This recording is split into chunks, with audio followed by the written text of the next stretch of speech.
नमस्कार मित्रों, एक बार पुनः आपका हार्दिक स्वागत और अभिनंदन है हमारे इस डिजिटल प्लेटफॉर्म ऑनलाइन ज्ञान हिंदी पर। मित्रों, हम यूजीसी नेट सेकंड ग्रेड और फर्स्ट ग्रेड की तैयारी कर रहे थे और इसी अनुरूप हम आचार्य रामचंद्र शुक्ल जी की पुस्तक को पढ़ रहे थे। इस पुस्तक को पढ़ते हुए हमने अब तक आदिकाल और भक्ति काल को पढ़ा। भक्ति काल की दोनों शाखाओं को पढ़ लिया है। अब सगुण भक्ति धारा में कुछ फुटकल रचनाएं रह जाती हैं जहां से प्रश्न हर बार पेपर में पूछा जाता है।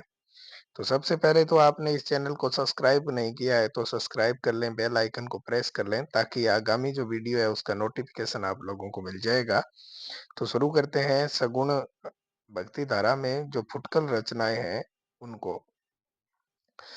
तो शुक्ल जी कहते हैं कि खेद है कि नाटकों की रचना की ओर ध्यान नहीं गया।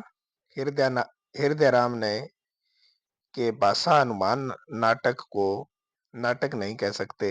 इसी प्रकार सुप्रसिद्ध कृष्ण भक्त कवि व्यास जी, जिनका समय है वो 1620 विक्रमी के आसपास माना जाता है, कि देव नामक एक शिष्य ने एक नाटक लिखा था जिसका नाम था देव माया प्रपंच नाटक।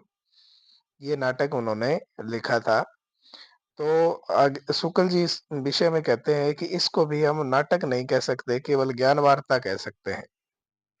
शुक्ल जी कहते हैं कि अकबर के राज्य तब काल में एक और तो साहित्य एक और तो साहित्य की चली आती हुई परंपरा को प्रोत्साहन मिला, दूसरी ओर भगत कवियों की दिव्य वाणी का स्रोत है वो भी उमड़ पड़ा।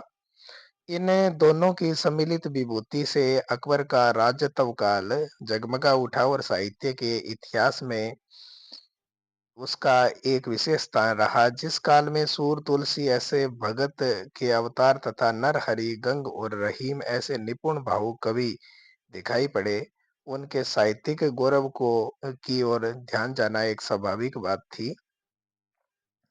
आगे हम देखते हैं हमारे कवि जो परीक्षा की दृष्टि से महत्वपूर्ण है।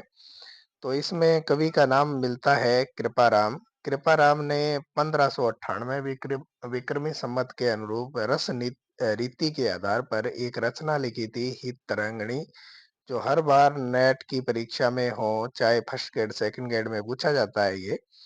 ये ग्रंथ है, ये दोह में बनाया था। आगे शुक्ल जी कहते हैं कि हमारे अगले कवि हैं नरोत्तम दास। नरोत्तम दास है, इनका एक ही ग्रंथ देखने को मिलता है जिसका नाम है सुदामा चरित। और इसका वर्ण्य विषय क्या है, तो इसमें घर की दरिद्रता का बहुत ही सुंदर वर्णन कवि ने यहाँ किया है। सुदामा चरित की अगर हम बात करें तो इसमें ये जो ग्रंथ है ये सवैयों में लिखा गया है, सवैया छंद है उनमें लिखा गया है। ऐसा प्रश्न आपसे पेपर में पूछ पूछ सकता है। एक महत्वपूर्ण पद है जो पेपर में हर बार पूछा जाता है। तो ये है पद कि देखी सुदामा की दीन दशा, करुणा करके करुणानिधि रोए, पानी परात को हाथ छुयो नहीं, नैननी के जल सो पग धोए।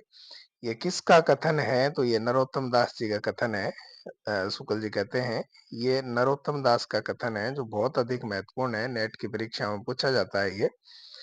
आगे हम बात करते हैं, हमारे अगले कवि है आलम। आलम ये एक मुसलमान कवि थे और इनका समय है वो 991 हिजरी संवत के अनुरूप आता है। इन्होंने एक ग्रंथ लिखा था जो बहुत अधिक महत्वपूर्ण है। माधवानल काम कदला नाम से एक प्रेम कहानी लिखी, तो दोहे और चौपाइयों में लिखी गई है। और सूफी कवि जिस तरह से लिखते थे, ऐसे ऐसे पांच पांच चौपाइयों के बीच में एक अर्धावली यानी एक दोहा या सोरठा लिखने की परंपरा इन्होंने इनके ग्रंथों में देखने को मिलती है। अगले कवि है हमारे गंग कवि। कहते हैं कि ये अकबर के दरबारी कवि थे और अब्दुल रहीम खान खाना इन्हें बहुत मानते थे, गंग कवि को। गंग कवि के विषय में एक बात आती है कि किसी नवाब या राजा की आज्ञा से ये हाथी से चिरवा डाले गए थे। और ये इनके विषय में एक बात कही जाती है जो पेपर में पूछ ली जाती है।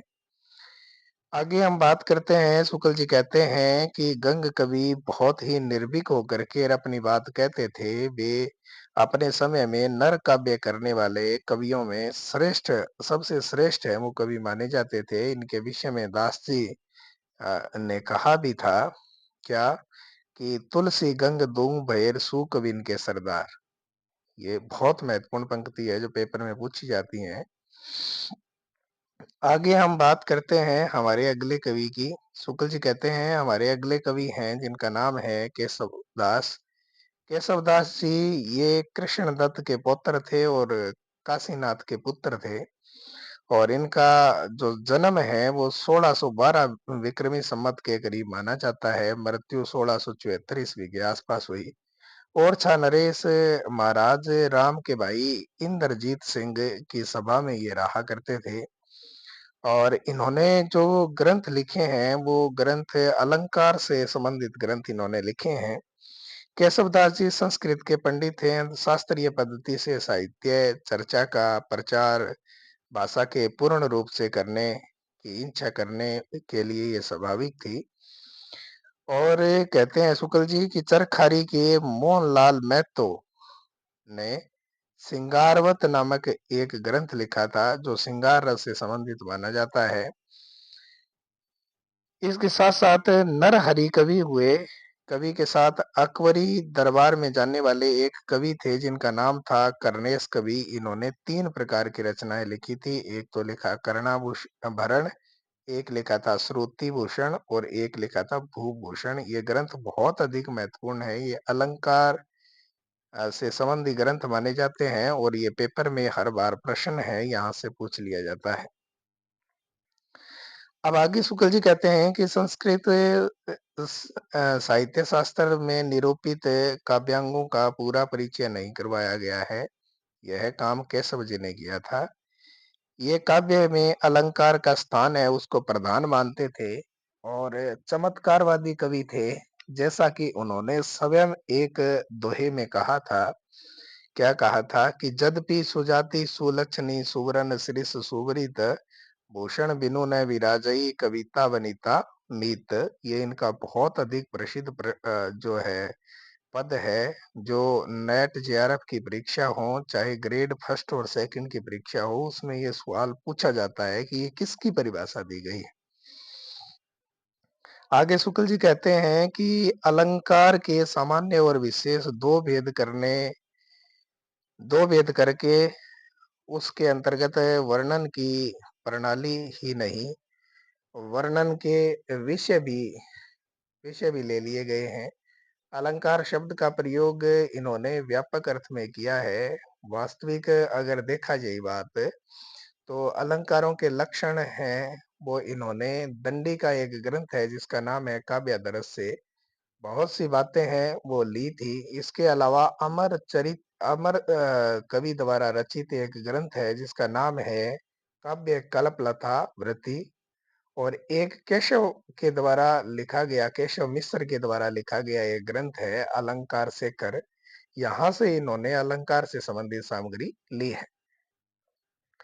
आगे शुक्ल जी कहते हैं कि ने अलंकारों पर कवि प्रिया और रस पर एक रसिक प्रिया नामक 2 महत्वपूर्ण रचनाएं लिखी थी जो हर बार पेपर का एक अभिन्न अंग बन जाती हैं। दोनों ही रचनाएं बेहद महत्वपूर्ण है। ये हर बार पेपर में पूछी भी जाती है। एक तो है ये देखो कवि प्रिया और कवि प्रिया के अलावा अगर हम बात करें तो एक है रसिक प्रिया। ये दोनों जो रचनाएं हैं वो अक्सर पेपर में पूछी जाती हैं। तो शुक्ल जी की ये जो बातें हैं ये हमें ध्यान रखनी है। एक तो हमें याद रखना है क्या? एक तो याद रखना है कवि प्रिया और एक रसिक प्रिया। ये केशव दास जी की रचना है, बहुत महत्वपूर्ण है। आगे शुक्ल जी कहते हैं कि इन ग्रंथों में केशव का अपना विवेचन कहीं दिखाई नहीं पड़ता है। सारी सामग्री है वो कई संस्कृत ग्रंथों से ली गई है। नामों में अवश्य कहीं-कहीं थोड़ा बहुत हेर-फेर मिलता है जिससे गड़बड़ी के सिवा और कुछ नहीं किया हुआ। उपमा अलंकार के जो 22 भेद केशव ने रखे हैं उसमें से 15 तो ज्यों के त्यों हैं। वो दंडी की काव्य दर्श रचना से उठा लिए गए हैं। और 5 जो भेद हैं 5 का केवल नाम भर है वो बदल दिया गया। और शेष 2 भेद जो इन्होंने लिखे हैं वो इनके अपने माने जाते हैं, जिसमें एक तो नाम आता है सकिरणो उपमा और एक तो नाम आता है सकिरणो उपमा और दूसरा नाम है वो आता है विपरीत उपमा। ये 2 भेद हैं वो अलग देखने को मिलते हैं, बाकी जहाँ तक कि जो सामग्री अपने ग्रंथ में लिखी है वो कहीं न कहीं से उठाई गई है। आगे शुक्ल जी कहते हैं कि कवि प्रिया का प्रेमालंकार दंडी के विश्वनाथ के नहीं, दंडी के प्रेयस का ही नामांतरण इन्होंने किया है। केशवदास जी के द्वारा रचे गए अब तक जितने भी ग्रंथ हैं, उनमें 7 ग्रंथ बहुत महत्वपूर्ण हैं, जो हमें देखने को मिलते हैं। कवि प्रिया, रसिक प्रिया, रामचंद्रिका, वीर सिंह देवचरित, विज्ञान गीता, रतन भावनी और जहांगीर जस चंद्रिका। इसमें से एक न एक रचना पेपर में हर बार पूछी जाती है। आगे शुक्ल जी का कथन है जो बहुत महत्वपूर्ण है। कथन क्या है? केशव को कवि हृदय नहीं मिला। इसमें यह इसमें वह सुहृदता और भावुकता भी न थी जो एक कवि में होनी चाहिए। वे संस्कृत साहित्य से सामग्री लेकर के और अपने पांडित्य और रचना कौशल की धाक है वो जमाना चाहते थे, पर वह कार्य इस कार्य में भी सफलता प्राप्त करने के लिए भाषा पर जैसा अधिकार चाहिए था वैसा उन्हें प्राप्त नहीं हुआ। ये कथन किसका है? तो ये रामचंद्र शुक्ल का कथन है। ये पेपर में हर बार पूछा जाता है। वेरी वेरी इंपॉर्टेंट कथन है ये। आगे शुक्ल जी कहते हैं कि केशव की कविता जो कठिन जो कठिन कही जाती है उनका प्रधान कारण यह है कि इसमें यह त्रुटि है। क्या त्रुटि है? उनकी मौलिक भावनाओं की गंभीरता या जटिलता नहीं। रामचंद्रिका में प्रसन्न राघव, हनुमान नाटक, अनग राघव राघव और कादम्बरी और नेषद की बहुत सी उक्तियां हैं, उनका अनुवाद करके इन्होंने रख दिया है।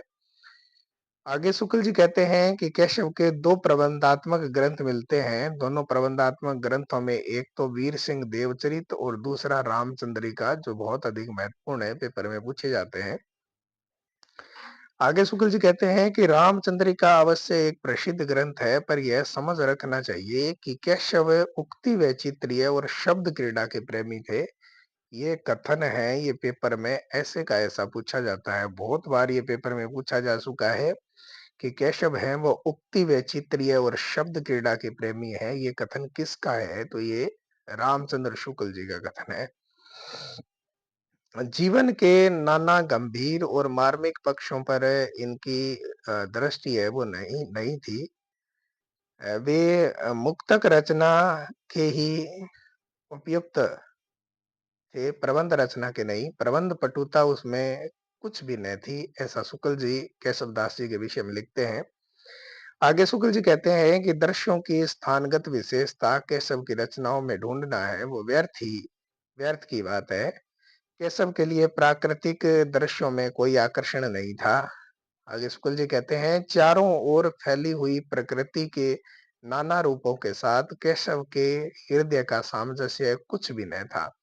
ये कथन केशव दास जी के संबंध में आचार्य रामचंद्र शुक्ल जी के हैं, जो हर बार पेपर में पूछे जाते हैं। आगे शुक्ल जी कहते हैं कि केशव की रचना सबसे अधिक विकृत और अरुचिकर करने वाली वस्तु है आलंकारिक चमत्कार की प्रवृत्ति, जिसके कारण न तो भावों की प्रकृत व्यंजना के लिए जगह बचती है और न सच्चे हृदयग्राही वस्तु वर्णन के लिए पद दोष, वाक्य दोष आदि तो बिना प्रयास के जगह जगह मिल जाते हैं। ये कथन किसका है? तो ये आचार्य रामचंद्र शुक्ल का कथन है। ये पेपर में पूछा जाता है।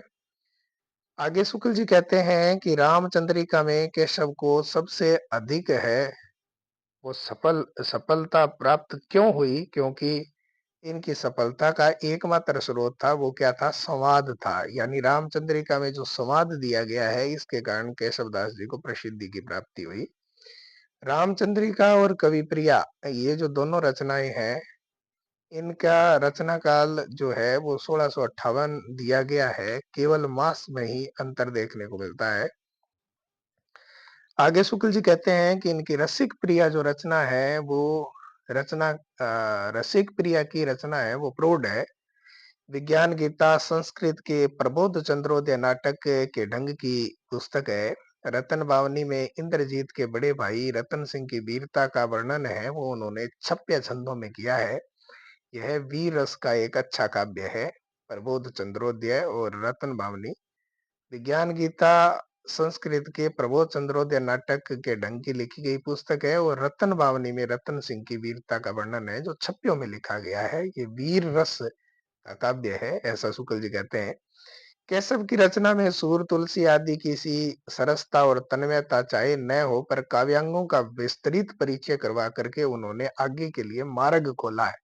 ये कथन है, ये पेपर में पूछा जाता है कई बार, तो इसको याद कर लीजिएगा आप। आगे हम बात करते हैं, तो आगे अपने अगले कवि हैं जिनका नाम है अब्दुल रहीम खान खाना। ये अकबर बादशाह के अभिवादक है, अभिभावक प्रसिद्ध मुगल सरदार बेरम खां खान खाना के पुत्र थे। जन्म इनका लगभग 1610 विक्रमी के करीब माना जाता है। यह संस्कृत, अरबी, फारसी के पूर्ण विद्वान थे और हिंदी काव्य के पूर्ण मर्मज्ञ कवि थे। ये दानी और परोपकारी ऐसे थे कि अपने समय के करण कहे जाते थे। कौन? अब्दुल रहीम खान खाना यानी रहीम दास जी। आगे है, इनकी दानशीलता हृदय की सच्ची प्रेरणा के रूप में थी। कीर्ति की कामना से इनका कोई संपर्क नहीं था, ऐसा शुक्ल जी रहीम दास जी के विषय में लिखते हैं। आगे शुक्ल जी कहते हैं कि गंग कवि को इन्होंने एक बार 36 लाख रुपए दे दिए थे। अकबर के समय में ये प्रधान सेना नायक और मंत्री थे और बड़े बड़े योद्धा, बड़े बड़े युद्धों में इनको भेजा जाता था। ये जहांगीर के समय तक वर्तमान रहे थे। लड़ाई में धोखा देने के अपराध में एक बार जहांगीर के समय इनकी सारी जागीर है वो जब्त कर ली गई थी और इनको कैद कर लिया गया था। आगे शुक्ल जी कहते हैं कि गोस्वामी तुलसीदास जी से भी इनका रहीमदास जी का बड़ा स्नेह था। ऐसी जनश्रुति कि एक बार एक ब्राह्मण अपनी कन्या के विवाह के लिए धन न होने से घबराया हुआ गोस्वामी तुलसीदास जी के पास जाता है और गोस्वामी तुलसीदास जी ने उसे रहीम के पास भेजा और एक दोहे की पंक्ति लिखी थी। अब इसमें दो पंक्तियां हैं, देखिए। एक पंक्ति है, सुरती है नरती है नागती है, यह चाहती सब कोय। यानी ये कथन तो है, ये तुलसीदास जी का है। अब दरिद्र जो ब्राह्मण था वो ब्राह्मण को बहुत सा द्रव्य दे करके इन्होंने विदा किया और दोहे की दूसरी पंक्ति है वो रहीमदास ने लिखी थी, क्या? कि गोद लिए हुलसी फिरेर तुलसी सो सुत होय। ये रहीमदास जी की पंक्ति है, ये पेपर में पूछी जाती है। तुलसीदास के संबंध में रहीमदास जी ने लिखी थी। रहीम ने बड़ी-बड़ी चढ़ाइयाँ भी की थी और मुगल साम्राज्य के लिए न जाने कितने प्रदेश हैं वो उन्होंने जीते थे। इन्हें जागीर में बहुत बड़े-बड़े सूबे और गढ़ भी मिले थे। तुलसी के वचनों के समान रहीम के वचन भी हिंदी भाषी भूभाग में सर्वसाधारण के मुख पर रहते थे। इसका कारण है कि जीवन की सच्ची परिस्थितियों का मार्मिक अनुभव। ये जो है ये 1 नंबर के प्रश्न में आपसे ज़रूर पूछा जाएगा एबेसेडे में कि कबीर की सॉरी रहीम की जो प्रसिद्धि है उसका मूल कारण क्या था? तो जीवन की सच्ची परिस्थितियों का मार्मिक अनुभव करना। जीवन की सच्ची परिस्थितियों के मार्मिक रूप को ग्रहण करने की क्षमता जिस कवि में होगी वही जनता का प्यारा कवि होगा, ऐसा शुक्ल जी रहीमदास जी के विषय में लिखते हैं। रहीम का हृदय है वो द्रवीभूत होने के लिए कल्पना की उड़ान की अपेक्षा नहीं रखता था। वह संसार के सच्चे और प्रत्यक्ष व्यवहारों में ही अपने द्रवीभूत होने के लिए पर्याप्त स्वरूप पा जाता था। बरवई नायिका भेद में जो मनोहर और छलकते हुए चित्र हैं वे भी सच्चे हैं, कल्पना के झूठे खेल नहीं है। उनमें भारतीय प्रेम जीवन की सच्ची झलक देखने को मिलती है। ये रहीम दास जी के संबंध में शुक्ल जी का कथन है जो पेपर में हर बार पूछा जाता है। और बरवे नायिका भेद ये किसका ग्रंथ है? ये रहीम दास जी का है। भाषा पर तुलसी का सा ये अधिकार हम रहीमदास जी का पाते हैं। ये ब्रज और अवधि और पश्चिमी और पूर्वी दोनों काव्य भाषाओं में समान रूप से कुशल थे। बरवई नायिका भेद बड़ी सुंदर अवधि भाषा में है। उनकी इनकी जो उक्तियां ऐसी लुभावनी हैं कि बिहारी आदि प्रवर्ती कवियों ने बिहारी आदि जो प्रवर्ती कवि थे, कभी भी बहुतों का अपहरण करने का लोभ न रोक सके। यद्यपि रहीम सर्वसाधारण में अपने दोहों के लिए बहुत अधिक प्रसिद्ध है, पर इन्होंने बरवई, कवित, सवैया, सोरठा पद सब में थोड़ी बहुत रचना जरूर की है, यानी इन छंदों में इन्होंने रचना की है। रहीम का देहावसान सम्मत है वो 1683 विक्रमी के करीब होता है। अब तक इनके लगभग निम्नलिखित ग्रंथ है वो देखे जा सकते हैं और सुने जा सकते हैं, जिसमें प्रसिद्ध ग्रंथ है एक तो रहीम दोहावली या सतसई, रहीम सतसई, बरवे नायिका भेद, श्रृंगार सोरठ, मदनाष्टक और रास पंचाध्याय। ये इनके कुछ प्रसिद्ध ग्रंथ है जो पेपर में पूछे जाते हैं। भरतपुर के श्रीयुत पंडित मायाशंकर जी याज्ञिक ने इनकी और भी रचनाओं का पता लगाया, जैसे नगर शोभा, फुटकल बरवई, फुटकल कवित सवैये और रहीम का एक पूरा संग्रह जिनका नाम रहीम रत्नावली के नाम से निकाला था। ये प्रश्न आपसे पूछा जा सकता है कि रहीम रत्नावली के नाम से ग्रंथ है वो किसने लिखा था? तो भरतपुर के एक पंडित थे जिनका नाम था मायाशंकर, इन्होंने लिखा था। आगे शुक्ल जी कहते हैं कि वाकयात बावरी का तुर्की से फारसी भाषा में इन्होंने अनुवाद किया, और इसके अलावा रहीम काव्य हिंदी संस्कृत की खिचड़ी है, और खेट कोतुम नामक ज्योतिष का ग्रंथ संस्कृत और फारसी की खिचड़ी है। ऐसा शुक्ल जी ने इनके संबंध में लिखा है। आगे शुक्ल जी कहते हैं कि रहीम का एक पद है जो बहुत अधिक महत्वपूर्ण है, जो पेपर में पूछा जाता है। वो क्या है? वो है कमल दल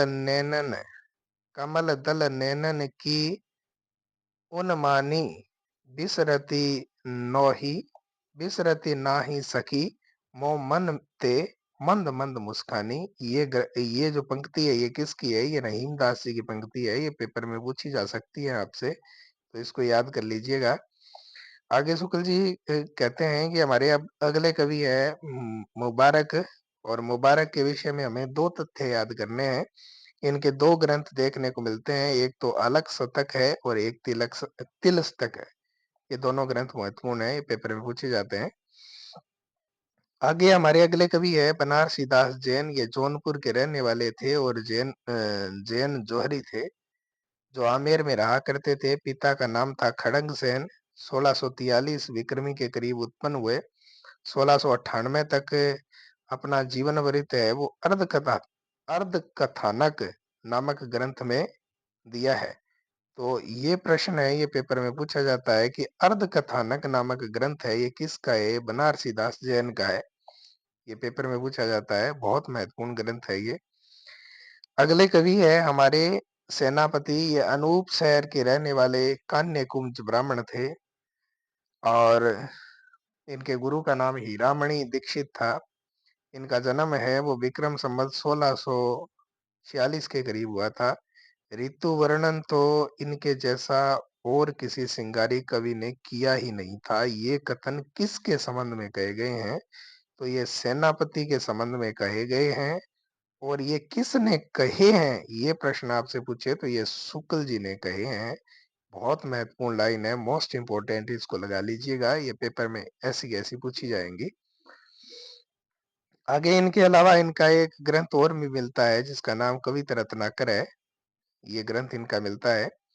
इसके अलावा ग्रंथ है काव्य कल्पद्रुम, ये भी इनका ग्रंथ है, ये भी पूछा जाता है पेपर में।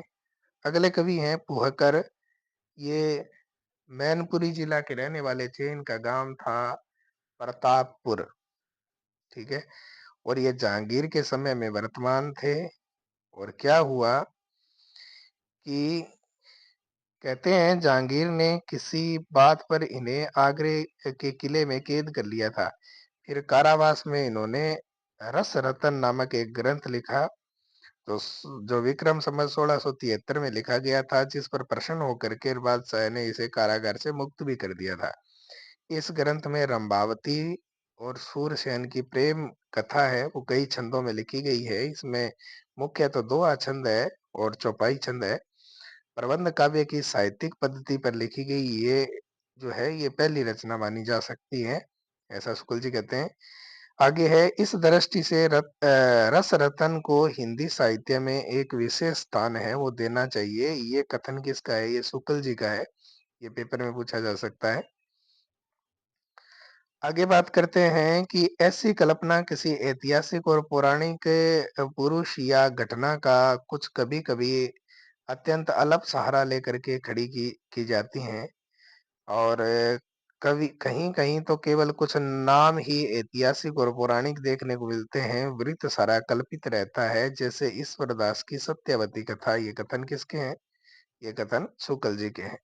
आगे है, आत्मकथा का विकास भी इस समय नहीं हो पाया था। केवल जैन कवि बनारसी दास जैन ने अपनी एक आत्मकथा लिखी थी जिसका नाम था अर्धकथानक। ये वेरी मोस्ट इंपोर्टेंट है, इसको याद कर लीजिएगा।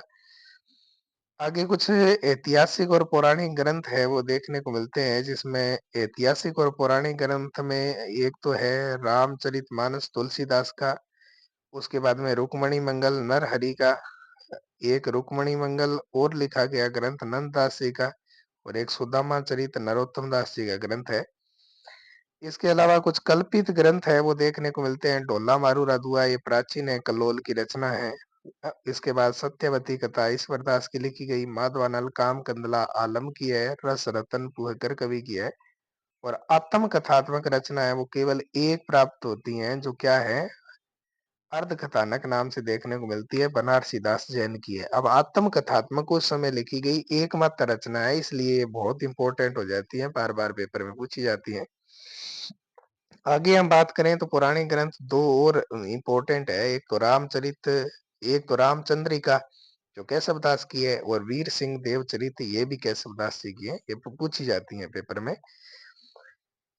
आगे है ढोला मारू रा दूहा और बेली किशन रुक्मणी री, राजस्थानी भाषा में है। ढोला मारू की प्रेम कथा राजपुताने में बहुत अधिक प्रचलित है, ऐसा शुक्ल जी लिखते हैं। तो ये हमारी भक्ति काल की कुछ फुटकल सगुण भक्ति धारा की कुछ फुटकल रचनाएं हमारे सामने हैं, वो हमने पढ़ी। चैनल को सब्सक्राइब कर लें, बेल आइकन को प्रेस कर लें ताकि आगामी वीडियो उसका नोटिफिकेशन आप लोगों को मिल जाएगा। तब तक के लिए धन्यवाद।